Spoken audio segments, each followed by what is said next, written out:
Hello, my name is Lee, and I really like The Last of Us Part 2. Really like The Last of Us Part 2. Really like The Last of Us Part 2. I really like The Last of Us Part 2.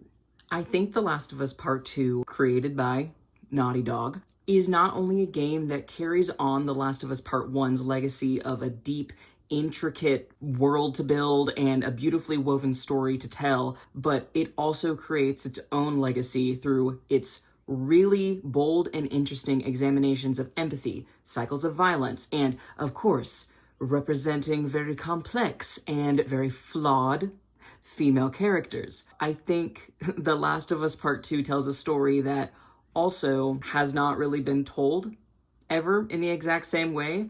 I think it uses its video game format to its highest advantage to tell a story in a way that, as we have seen, cannot be separated from its medium because of how deeply linked the story is to its empathetical exercise that it asks from its very, interactive audience. Spoiler alert! For anyone that has not played The Last of Us Part 2 or watched it, or, you shouldn't watch it, but who has not played The Last of Us Part 2, as I will be getting into a lot of details here because it's like nothing that I've ever experienced before, and I call The Last of Us Part 2 my favorite game and one of my favorite stories ever told. Yet, for a story that places empathy and its functioning at its narrative core, there is an extremely noticeable lack of that same consideration when it comes to a certain demographic of characters. If you clicked on this video, you probably know which one. The Last of Us Part 2 uses its story to emphasize a truth about both its fictional world and the real world that we live in, the audience exists in. And that is, everyone is human, everyone has a story, and there's always a reason behind those actions. Whatever action someone takes, there's a reason behind it. And yet, despite this continued ability to create complex and impactful narratives with similarly complex statements concerning human morality, The Last of Us Part 2 and The Last of Us as a series, paradoxically, persists to fall into the same antithetical trap again and again, and that is not extending its same privilege of full humanity to its Black characters. In a game series with only 6, count them, 6 named Black characters in total, one must begin to ask the question how, between these two massively successful games in this series, there is not a single Black person left alive by the end of it. There have been a lot of Black gamers and critics and authors that have asked this question over the years, but I feel like in all these conversations, there is one character that is not included in these discussions, probably because he is unnamed. But in him, I feel lies the answer to the question of how all these Black characters have been allowed to be treated as expendable narrative tools. Obviously, I am not a Black person, I am a white person. So my word, take it with a grain of salt, but I am definitely going to be using all of these Black critics and authors and theorists, their words to form my opinion in how all of this has come about, and then things that I've noticed that are very indicative of the kind of company that Naughty Dog has allowed itself to become. Take my word with a grain of salt, but putting it out there in the world regardless. And one last disclaimer. As I mentioned, The Last of Us Part 2 is my favorite game of all time. But let's not get it twisted. Your favorite media should be the one that you critique the most, or else you run the risk of falling into the very same patterns that Naughty Dog evidently has fallen into time and time again. So today we are going to talk about one of the single worst depictions of a Black character from Naughty Dog yet, who they somehow managed to not even notice the problematic nature of, even though the game was released in the year of our Lord, 2020. Today we are going to talk about the Black Seraphite brute of Haven. So before we get into the meat of our discussion surrounding the Black Seraphite brute of Haven, who I will simply be calling the Black Seraphite from here on out for reasons we will get into, it is important to establish the context of the Black representation within The Last of Us as a whole and its now established patterns. Starting with The Last of Us Part 1, there are 4 Black characters in The Last of Us 1 proper, with one of them being from the Left Behind DLC. These characters are Henry, Sam, Marlene, and Riley. All 4 of them are dead by the end of it. The first Black character we meet of this bunch is Marlene, and she is an extremely central character to this story. One, as the leader of the Fireflies resistance group and the reason the plot kicks off in the first place, and the closest thing that Ellie has to a mother figure. There's a lot to be said about Marlene, and plenty of people love saying things about Marlene. Hateful things that make no sense.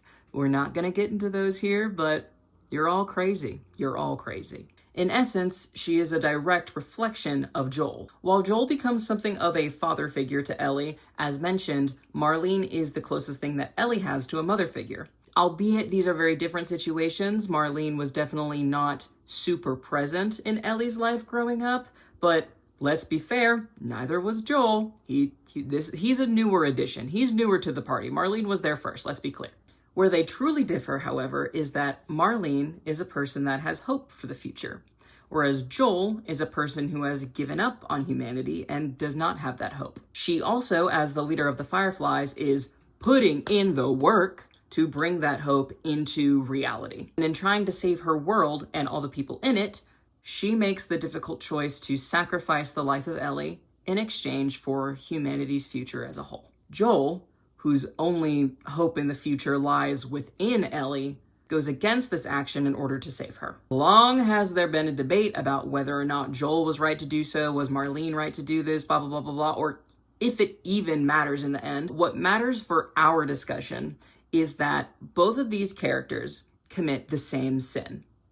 Not asking Ellie what she wants. Not giving Ellie autonomy in this decision that is about her life and the future of humanity. The consequence of both of them trying to make this respective choice for her is extremely present in The Last of Us Part 2, obviously, both in Abby's actions, but also in the dissection of Ellie's response to learning the truth. Joel killed everyone in that hospital and damned the world to infection just so that she would stay alive. And if you are thinking unfavorably, also through the selfish desire to not want to lose a daughter figure again. The answer of who is right and who is wrong, one, not something we're discussing here, but also not something that is ever truly decided or shown or implied within the actual story. What is shown, implied, and obviously decided, however, is who gets to survive committing this sin. Mortally wounded and begging for her life in an empty parking garage, Joel shoots Marlene in the head, ending her life and her story. The almost savior of humanity now lies dead after begging for her life.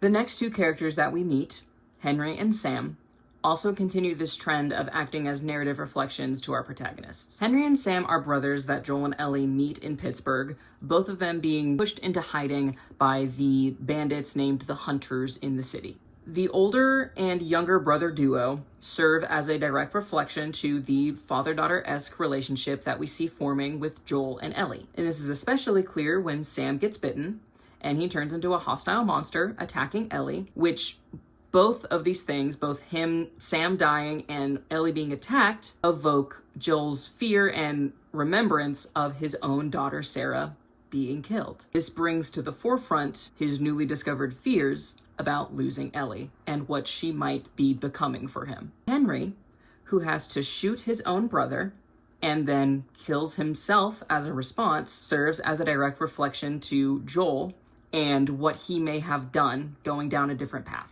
It's a big reflection upon Joel's grief and Joel's past and what Joel might have become.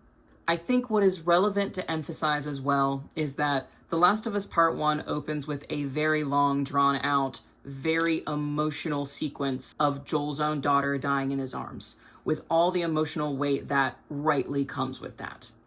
When this black child dies, however, it is a quick and brutal thing that is followed with an on-screen depiction of his older brother, a black man, shooting himself in the head. It's on screen. You see it happen. This scene immediately follows the previous night, which is a scene where the tone is hopeful and jovial. But as we soon begin to learn, in the world of The Last of Us, a black character that feels hope is soon to reach a brutal end. This brings us to Riley, Ellie's best friend and love interest in the Left Behind DLC. Riley, who was recently recruited by the Fireflies, comes back to see Ellie and have one last night together before she is shipped away. During this night, she and Ellie's love for each other as best friends is developed and explored, as well as the arguments and hurt that they feel towards each other. What is ultimately explored in the end as well is that their love for each other goes beyond their friendship. They are lesbians. They are gay. They are lesbians.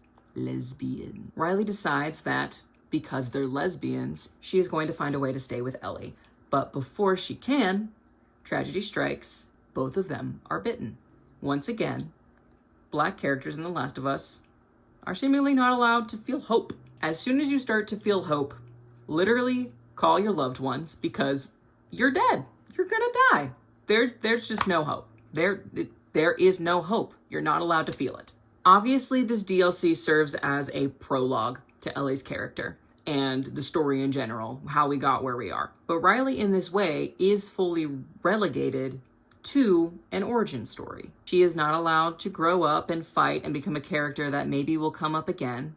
She's not allowed to fight for something she believes in. Because she is a character, her death is apparently necessary to jumpstart Ellie's story. Now that we've covered all this context, however, I think it is relevant to mention that all of these characters do their job as narrative reflections extremely well. They are very good plot devices. They are very good narrative reflections. They are artfully crafted.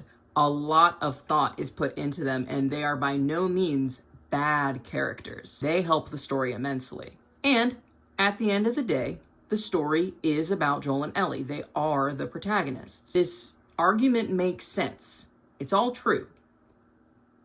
But it only makes so much sense up to a certain point. As author Danny Bethy remarks, one could make the case that they aren't the main characters, so their lives could be short in the narrative.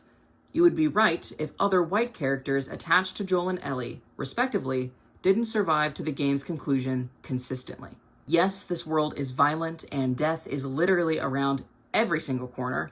White characters die, brown characters die, Black characters die. But even ignoring the fact that white characters have a much higher survival rate, i.e. above fucking 0%, there is still something to be said about the way these characters die. They die in a way, as interdisciplinary media scholar Trey-Andrea Westworm puts it, continues the flawed tradition of conflating Black identity with the pathos of sacrifice and suffering. What all these characters clearly illustrate is the tendency for Naughty Dog to, as author Shada Pass puts it, place racial minorities in crucial roles only for them to die unexpectedly and brutally in a secondary plotline. Indeed, these characters' functions in the plots of both games does, in essence, adeptly accentuate the themes and prompt vital questions that enhance the experience both in terms of narrative and the use of the video game medium. But consistently and thoughtlessly using Black bodies and Black death to achieve these accolades, Naughty Dog manages to twist well-intentioned cast diversity into another instance of anti-Black storytelling that, quote, perpetuates widespread sentiments that are only visualized through the white gaze. These sentiments include ones that equate Blackness to despair and nihilism, ones that view Black people as expendable, and overall maintain that, quote, Black humanity and longevity are not vital options. In its own way, The Last of Us acts as another agent of the long-standing tradition of depicting Black suffering and trauma in media, especially in the case of The Last of Us Part 2, whose 2020 release literally places it right within the height of the Black Lives Matter movement. In a time of, quote, death and trauma in Black communities all over the world, a trauma that is constantly being reported publicly, people have heard stories about or seen traumatic pictures and videos of Black bodies reported nearly daily through the news and social media. Thus, as Danny Bethy puts it, the visual trauma of seeing Black death is made hyper-visible by proxy of the reality we live in. Evidently, this hyper-visible problem remains invisible to Naughty Dog. And a glance deeper at The Last of Us 2 showcases that not a single lesson has been learned from The Last of Us Part 1. And indeed, it may have very well gotten a lot fucking worse. In The Last of Us Part 2, we have even less Black people in our cast. 2. Count them. 2. just fucking two of them, by the names of Nora and Isaac. There are also 0 left by the end of it, though, of course, in case you were worried, in case, you had hope, maybe. Having now established the pattern of Black expendability within The Last of Us, we will soon come to see how The Last of Us 2 not only cements this pattern within the series, but also descends even further into infamously present tropes of Black suffering and Black death as tools deemed necessary for the development of its much more plentiful white characters. Put plainly, The Last of Us Part 2 does not make an effort to have these characters' deaths mean anything in any way beyond aiding in the white protagonist story. Isaac's death is unceremonial, to say the least, serving solely as the final push for Abby to fully separate herself from the Washington Liberation Front, but a character who truly represents the worst of this pattern is Nora. Nora is one of Abby's friends and an accomplice to the murder of Joel, which is the only reason Ellie needs to hunt her down and kill her. Where this becomes extremely problematic, however, once again, is the way she dies. Nora dies in the dark, heaving and coughing as her lungs fill with infectious spores, nowhere left to keep running for her life as she is chased by her pursuer down dark hallways. In the end, she is brutally tortured to death with a metal pipe until she is forced to give up Abby's location under extreme duress with the knowledge that she will never, ever live to see another day, and that she will have died betraying her friend's safety because of all the pain that she is going through, and that it will continue if she does not give up her friend's location. Her death, once again, does a great job as a narrative device. Her death serves to highlight the descent of Ellie's mental health and obsession with revenge, presented in a way that makes the player complicit in the action, highlighting The Last of Us 2's moral message of how cycles of violence can corrupt people beyond recognition. You're not meant to agree with Ellie in this situation. You're meant to be forced to press that button, forced to torture this woman because she's going too far. And that sets up the next section of the game where you play as Abby, because you've reached your breaking point with Ellie. She's in the wrong here. But while it highlights this message extremely well, it highlights its message for its white audience, all the while ignoring the very traumatic implications for its Black audience, having just been forced to enact extreme violence against the only named Black woman in the game in 2020, whose entire life has just been reduced to being a catalyst of a white Ellie's state of mind. Because while The Last of Us Part 2 is truly adept at its storytelling, what it is also adept at is embracing convenient ignorance in the face of how these stories may be perceived through a racial lens.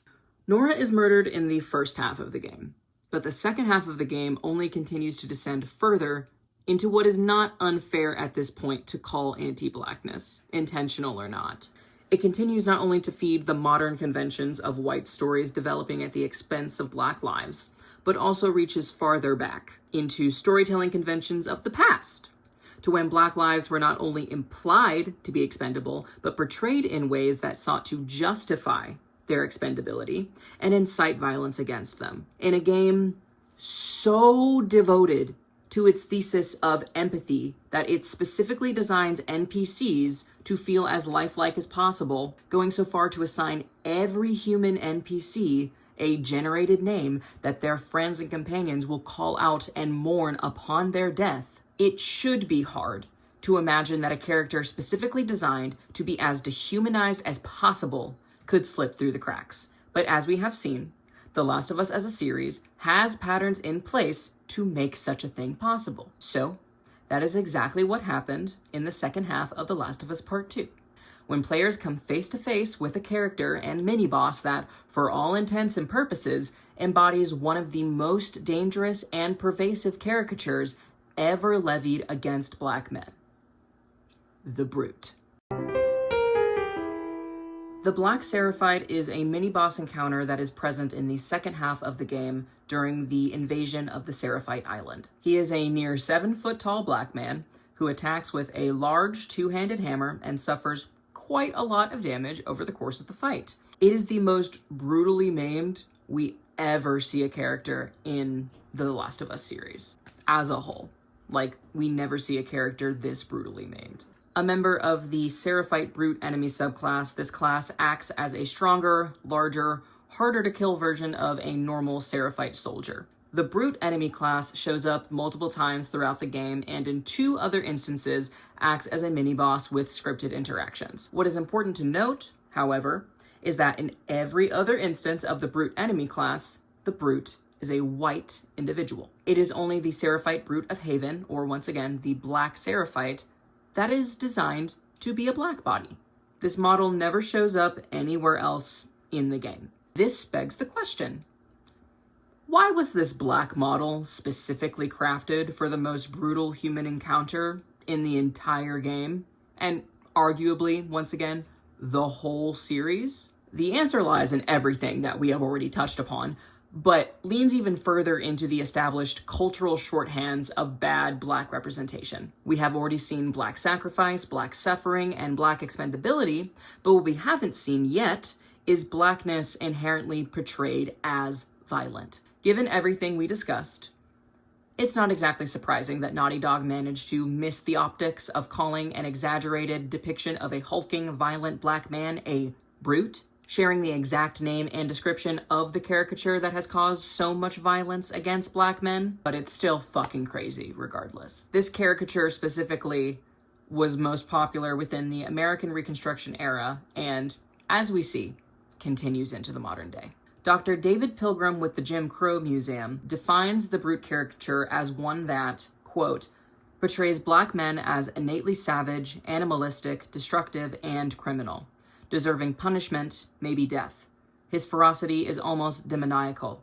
A mad bull or tiger could scarcely be more brutal. The brute was present in movies, books, posters, and basically everywhere after the release of Thomas Dixon's The Clansman, which went on to popularize the caricature and directly inspire one of the most racist films in Hollywood history, Birth of a Nation. In it, Dixon describes the brute as, quote, half child, half animal, who, left to his will, roams at night and sleeps in the day, whose speech knows no words of love, whose passions, once aroused, are as the fury of a tiger. These passions and furies in question are directly related to one of the most defining characteristics of the brute caricature, which describes them as, quote, hideous, terrifying predators who target helpless victims, especially white women. These descriptions were not used to just incite fear and discrimination, but actual violence and torture of often innocent black men through the sadistic act of lynching. As Pilgrim describes,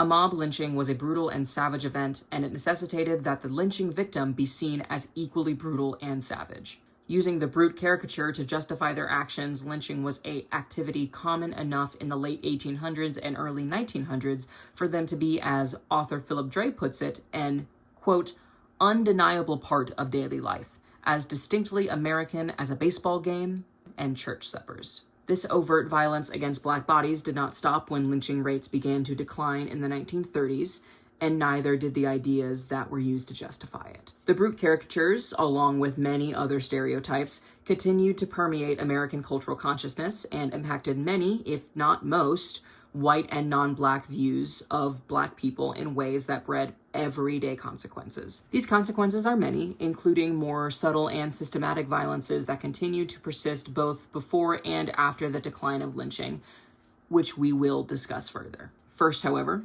let's take a closer look at the Black Seraphite himself and see if we can notice anything with this framework that we've put in mind. First off, let's start with clarifying that this encounter definitely differs from any other human mini-boss encounter, in that it is crafted with the spectacle and fear in mind, the same way that non-human infected mini-bosses are designed. Evidently, this worked pretty well.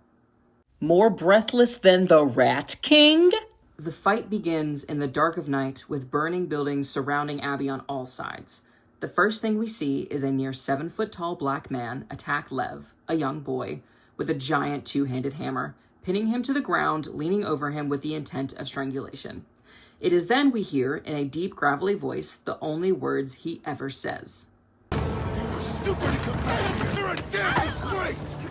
Damn you! After this, the only speech he is afforded is animalistic grunts and cries. Abby attacks from behind with a sickle, creating a deep and long lower back laceration from one side to the other. The attacks continue as he reaches for you until a total of 13 lacerations cover his body. one of which being a cinematically scripted cheek laceration, which separates his lower jaw from the rest of his face. Players see blood pour to the ground in one long, continuous stream. He keeps attacking with the same ferocity, as if he does not feel the pain of a now loose jaw. After this, the Black Seraphite pins Abby against a fence overlooking a medium drop, and the audience sees up close his bulging eyes and gored face. He is shot through the shoulder from the back, and they both fall off the drop. He immediately recovers and continues trying to choke out Abby, straddling her. After some more struggle, the audience finally sees Abby grab his now detached lower jaw and jostle it around before ripping the arrow out of his shoulder and stabbing it into his neck, his eye, and then his neck again. His large, heavy, dead body falls on top of her, temporarily pinning her to the ground. Important things to highlight about this fight is how the Black Seraphite is not only depicted physically, but also morally. Throughout the fight, the players see the Black Seraphite hunched over with the giant hammer, swinging wildly and reaching to choke Abby in the dark, illuminated only by flares of light and underscored by his guttural, animalistic screams and grunts. Seemingly impervious to pain despite the brutal injuries inflicted upon him. Even though he has 2 lines of dialogue to start with, they only serve to present him as hyper-violent. No empathy is extended to him through the potential doubt that he's attacking out of fear, that his home is burning to the ground, that maybe all his loved ones are dead, that maybe everything he knows is fucking gone. We only hear him speak hatred towards a former member of his own culture and exhibit hyper-violence through an attack on a young boy. A young boy, and in a rather pertinent detail, a white woman. As mentioned, one of the most significant characteristics of the brute caricature is the supposed proclivity towards attacking and assaulting white women. Important thing to highlight too, however, is that Abby, though a white woman, absolutely does not fall into the image of the meek, feminine, white female victim that was historically used to justify that violence against black men. She is strong, capable, and relatively masculine in appearance, and described in the game as built like an ox. Yet despite this, the Black Seraphite is made to be bigger and more imposing in a way that makes her seem smaller than she ever has in the face of another human enemy. What this illuminates, I feel, is the subconscious impulse for the Black Seraphite to be presented in the way that he is. What easier cultural shorthand for fear is there in America than the hulking black man in the dark waiting to attack the helpless white woman? Add to the mix the often hypersexual nature of the brute caricature, and the ending pose of the Black Seraphite straddling Abby with hands around her neck subtly reflects further these white fears, ones which, I remind you, often ended in the targeting of innocent black men. As this person puts it very well, if you told me anyone except a white woman wrote this, I would be absolutely shocked, as the way this scene is framed is drenched in white women's fear of black men, dating back to before the Jim Crow era, with it really coming to a head with Birth of a Nation. An extremely tall, pegging him at like 6'9" because Abby is at least 5'9", muscular and seemingly unstoppable black man. I've seen this song and dance plenty of times, and it's always infuriating. This subconscious adherence to cultural fears and stereotypes is something that not only perpetuates harmful roles within storytelling, but also oftentimes goes on to influence and even form an audience opinion of the people being presented in these harmful ways. Part 4, Real-World Implications. We have already discussed the past implications of the brute caricature, and make no mistake, that caricature is obviously still in effect in the modern day. Reminder that lynching was only outlawed as a federal hate crime in the year fucking 2022, but it cannot be overemphasized how harmful, unchallenged subconscious beliefs can be, even if they appear relatively innocent or non-problematic. For example, how often have you heard or perhaps even believed that black people are inherently better athletes? Undoubtedly influenced, at least partly, by frequent depictions of black men as brutish beasts, there is a false notion within popular culture that black people are inherently better athletes, stronger and faster and more agile. In the modern day, this belief may seem relatively innocent, but like many seemingly innocent beliefs, It stems from racist histories that continue into the 21st century with still dangerous implications. For example, this belief of superior constitution often goes hand in hand with the idea that Black people just don't feel as much pain as their white counterparts. The Black Seraphite exemplifies this, as he continues to fervorously attack as if no injuries have been made upon him, as if he does not feel the pain, as if some abnormal physical strength propels him beyond basic human limitations. This exaggerated interpretation of a Black person is not only incorrect, it is also a direct descendant of beliefs used not only to justify slavery, but also the inhuman treatment of Black people in the context of medical research and experimentation. These beliefs, that of Black people feeling less pain than white counterparts, were used throughout the United States by slave owners and scientists alike in order to not only justify racist institutions, but take advantage of their power for the purposes of consequence-free medical experimentation. Benefiting greatly from eugenicist ideology, physicians of the 19th century took great efforts to distinguish the Black body from the white, citing differences including, quote, thicker skulls, less sensitive nervous systems, and diseases inherent in dark skin. The purposes of establishing these supposed differences were both to establish white superiority through physical contrasts, but also to, as mentioned, create a context in which Black pain was not a relevant factor for moral consideration.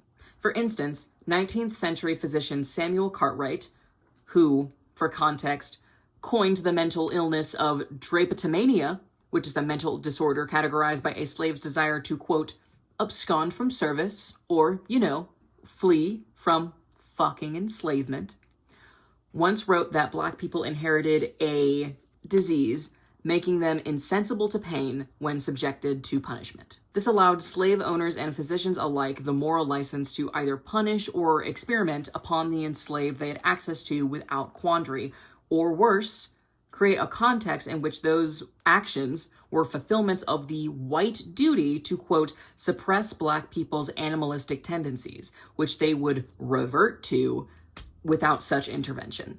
This was a leading argument of the white authors within the radical Reconstruction period of the late 19th century. These factors are what gave the 19th century Dr. James Marion Sims, often called the father of American gynecology, the license to experiment upon enslaved Black women for the purpose of developing reproductive procedures that would benefit white patients. These Black women, often treated as medical superbodies suited to experimentation, would be the basis of crucial developments in the field of gynecology, but only for the purpose of benefiting white women patients.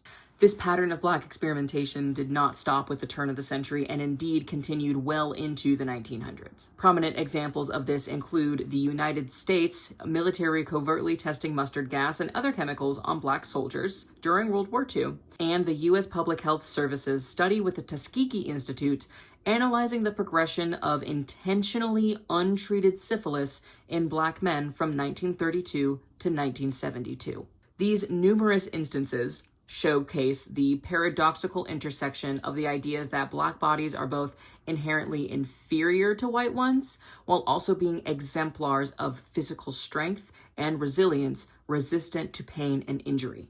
In essence, they are either dehumanized or superhumanized. White supremacist idealists are thus given the license to shift and choose which narrative best applies to their current ideological purpose. These narratives are inherently present in every stereotype levied against the Black population. And if these stereotypes are not challenged, a context is created that allows ignorance to thrive, ultimately influencing the actions of the people that hold these ignorance beliefs. Bringing it back to gynecology, because Lord knows how much fucking bullshit went on in the creation of the field of gynecology, Dr. Cooper Owens, in her video lecture entitled What History Reveals Slavery and the Development of U.S. Gynecology, discusses 19th century gynecologist and contemporary of James Marion Sims, John Peter Matower. She shares an account of a frustrated Matower lamenting over a vaginal injury that would not heal in an enslaved patient of his, despite it healing in another white patient. With a telling lack of flowery language, he remarks that if the enslaved patient would simply abstain from sexual intercourse, she would have healed by now. Matower, in this instance, directly reflects an example of ignorance born from the acceptance of cultural stereotypes. The Black woman has long been stereotyped as hypersexual. So in Matauer's mind, there was no one to blame in the situation but her, thus creating a moral failing for the patient for a situation that, in obvious reality, she could not control as an enslaved woman subject to sexual abuse. And the belief ultimately negatively impacted her care. Although the effects of this phenomenon in past centuries may seem more drastic than the modern day, it would be honestly fucking stupid to believe that stuff like this does not continue to happen. That Black women are not believed, that Black women are not taken seriously in medical contexts, and that stereotypes levied against them do not impact their care. Thus, it is very clear that modern medical institutions carry on this legacy of ignorance, and it is, as discussed, Black patients that must bear the consequences. And putting all this into context, it makes a lot of sense that there are a lot of people within the Black population that have distrust of doctors, which then, of course, also impacts health.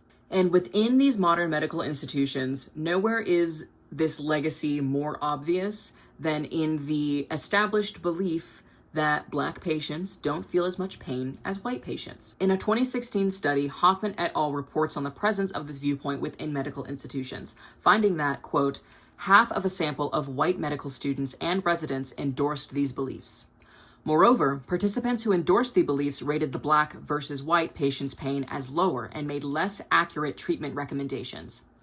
These findings are reinforced by extant research showing that, quote, relative to white patients, Black patients are less likely to be given pain medications, and if given pain medications, they receive lower quantities. Despite, and likely due to, these racial biases, research has found that Black patients, on average, are subject to greater post-surgical pain, directly relating as well to a higher likelihood of delayed diagnoses and treatment plans, and lower likelihood of pain managements, such as epidural analgesia in labor and delivery.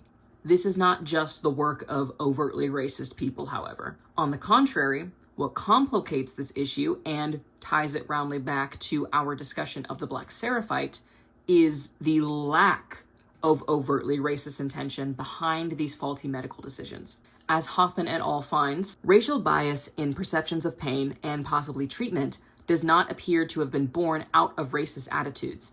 In other words, it is likely not the result of racist individuals acting in racist ways. What this implies is the power that subconscious beliefs and implicit biases hold over one's perceptions of another, in this case, a medical professional and their Black patient. So just like Matauer in the past, modern medical professionals can create dangerous context for their Black patients due to a lack of action towards dismantling their own ignorance and not challenging racial stereotypes. Put simply, even non-racist people have the power to continue and enact racist legacies, arguably with just as much frequency as their racist counterparts, if there is no work to be done to challenge beliefs that are born of their own cultural contexts. The United States as a culture has, as discussed, produced anti-Black imagery and depictions over its lifespan for the purpose of justifying violence, subjugation, and racist institutions.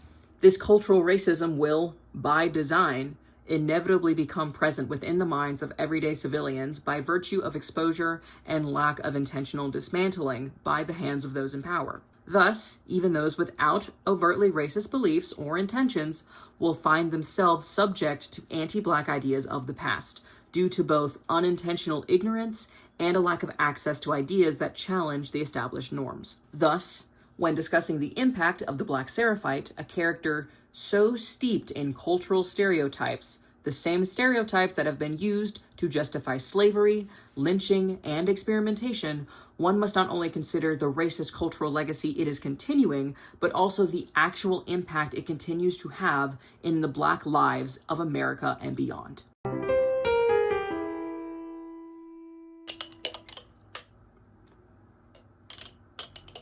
Right. So I hope that by now, after everything that we've learned, it should be very clear that the argument, "they didn't mean it like that," holds no merit as an argument at all. In fact, any supposed lack of intention behind the racist depiction of the Black Seraphite only continues our discussion of how important it is to confront racist and cultural biases, especially when there is already an established pattern of not exactly great Black representation.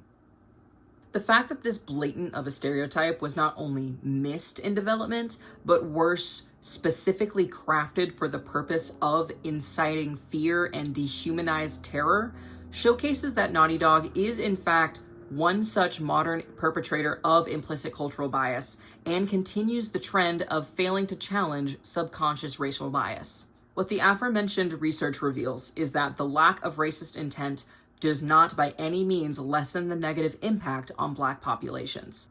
Impact over intent. We've all heard this, or at least you have now. Thus, this invalidates the argument of unintentional ignorance. Put simply, they didn't mean it like that is not only insufficient, but dangerous to continue, especially in the context of The Last of Us's established pattern of anti-Black storytelling.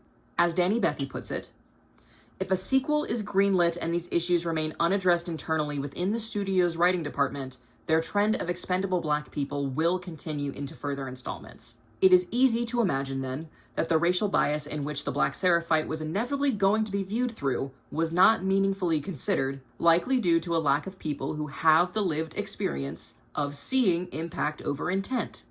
The very people who face the consequence of seemingly innocent actions and beliefs. I'm saying that they don't hire Black people. With Hallie Gross and Neil Druckmann as the lead writers, The Last of Us 2's narrative team is led by two white individuals, each talented in their own writing ability and evidently very great at their job, but both also evidently unable to separate their Black characters from their own subconscious biases. This does not stop with them as writers, however, as a look at the demographical makeup of those high up in the chain at Naughty Dog reveals one thing: there is a substantial lack of Black employees. In fact, from a glance, there seems to be no employee of a Black ethnicity within the company's leadership. At least from where I looked. Maybe I missed someone, maybe I missed something, but the fact that I could not find one, even if there is one, I couldn't fucking find him. I couldn't fucking see it. Let me know if I'm wrong, but I couldn't fucking find him. This lack of diversity is almost undoubtedly a factor in how the Black Seraphite managed to survive all stages of production, from early conception to final delivery, and still maintain all of the historically racist imagery it descends from. Thus, despite intentionally choosing to include characters of diverse ethnicity throughout the series, Naughty Dog is unable to pull away from the, quote, spectacle and entertainment of digital Black deaths. The biggest question that comes up now, after all of this, is just, will the next game be different? Will The Last of Us Part 3 finally break away from the series' established pattern of subpar Black representation? Maybe. Hopefully. But as we've seen, hope doesn't look good. Hope doesn't seem like it's gonna happen. It doesn't seem like a likely outcome unless something fundamentally changes. The Black Seraphite has really laid all the cards on the table, so to speak, revealing an intense lack of consideration towards how characters may be perceived through a racial lens, and of course what harmful legacies they themselves perpetuate. And for every good change that seems to be happening, Maria casting for the Last of Us TV show, I'm talking about you, I love you so much, you're so beautiful. Unless they manage to kill your character somehow, of which then I'm gonna lose my fucking mind, there are more changes being made that emphasize this inexcusable lack of awareness. Let's be honest.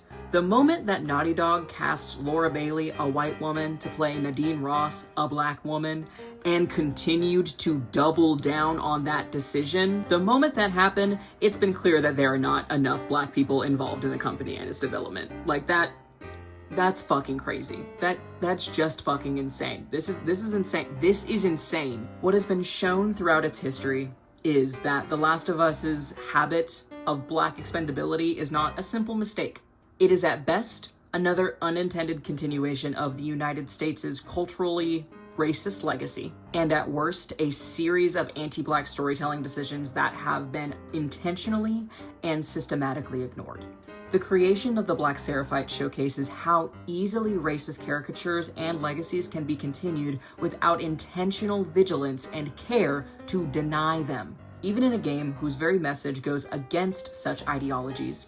If Black individuals are not included in its creation, and intentional work is not done by non-Black creatives to unlearn racist cultural norms, unrealized anti-Black prejudice will always have a chance to materialize. The reason I love The Last of Us Part 2 is that at its core, it is about empathy and its functioning.